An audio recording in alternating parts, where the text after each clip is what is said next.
So there's some controversy going around about Joe Biden because he's halfway into his first 100 days, which means he's 50 days into his presidency, and he has not yet held a formal news conference. And what's even crazier about this is not only are liberals on Twitter just defending the shit out of this move, there's literal news outlets that seem to just be doing straight up like state TV propaganda for this.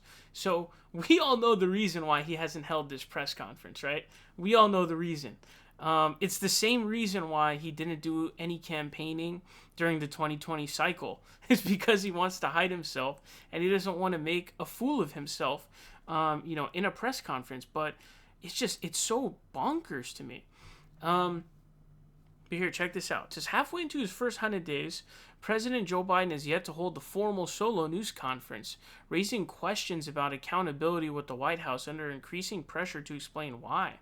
Even as the nation deals with multiple crises, a deadly pandemic and the devastating economic fallout, Biden has gone longer without facing extended questions from reporters than any of his 15 predecessors over the past 100 years. The tough exchanges in such a setting can reveal much more to Americans about our president's thinking and test his explanations, as opposed to what so far have been Biden's brief answers, often one-liner quips, in the tightly controlled and often scripted events the White House has arranged to date. The previous record was set by President George W. Bush, who waited 33 days before hosting a formal solo press conference.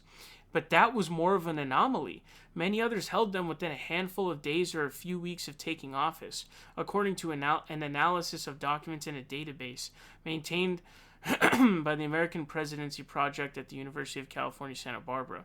It says White House last week pledged Biden would hold a news conference before this month was out, but it has not yet set a date. It did schedule his first primetime address for Thursday, though, to commemorate the one-year anniversary of the COVID-19 shutdown. So this is really problematic. I mean, being president of the United States, anytime you're a high-ranking government official, you are an elected official, you have to be extremely held to account by the public. So what that means is you have to answer questions all the time. You have to be doing these kinds of formal news conferences. The fact that he hasn't done one in 50 days is unprecedented. And in the past 100 years, he's, shattered the record. The last one was 33, so that means 17 more days. But remember, guys, he has to hide from the media because under any serious conversation, any serious questions that go longer than just one sentence, he can't respond to. His brain breaks down in essentially scripted press conferences where they're set up.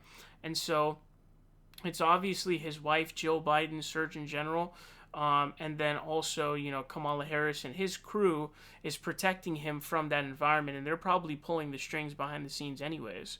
But it's very obvious. We saw during the campaign trail, he didn't do any campaigning, especially in the general election. He didn't do anything. But what's so shocking to me is liberals defending this. If you go to the tweet that ABC News sent out, there's just like a billion tweets of liberals saying, oh, this is a controversy. Oh, look at Trump. He loved doing press conferences. It's hilarious to me how fucking stupid liberals are. Do you know how serious it is for the President of the United States not to hold a formal news conference where they get asked serious questions by reporters? That's the kind of stuff that happens in dictatorships where they don't do that. You have to be questioned. And hiding from the press and the people is really, really disgusting. It's very dangerous. It's very scary. But even scarier than that act is the people supporting it and the media doing like state TV-esque coverage in support of it. I just saw like a Vox News article that was trying to downplay this. This is very serious. You have to, and during all the stuff that's going on, wouldn't you at least want to do one formal news press conference, considering all the stuff that's going on, answer the questions? But Joe Biden has this demented rage. So dementia, your brain is deteriorated, it's degenerated. So when somebody asks a question that you can't understand, you get very angry. And we saw that during the campaign trail where he punched that guy. So that's probably another thing that they want to, his puppet masters want him to avoid. So it's very concerning though, man. Seriously, this is really bad because I think it's a trend for liberals being okay with, this is how I feel like stuff like Patriot Act and stuff like that gets passed. Liberals are so unprincipled, so easy to be manipulated, such idiots, such dumbos. Wow, this is crazy, man. It's crazy.